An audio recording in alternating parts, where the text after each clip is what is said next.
PSL এ match যত গড়াচ্ছে, বাংলাদেশের স্পিড স্টার নাহিদ রানা ততই নিজেকে দুর্বোধ্য এবং আক্রমণাত্মক করে তুলছেন।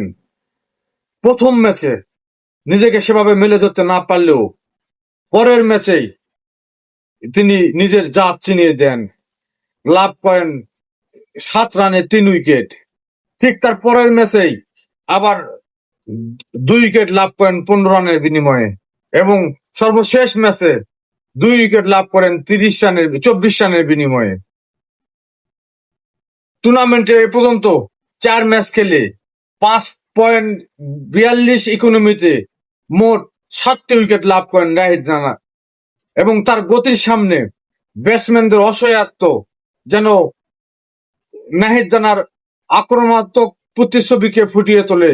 তার প্রায় 150 কিলোমিটার গতির বলের কাছে ব্যাটসম্যানরা নিজেদের অসহায়ত্ব প্রকাশ করতে বাধ্য হন।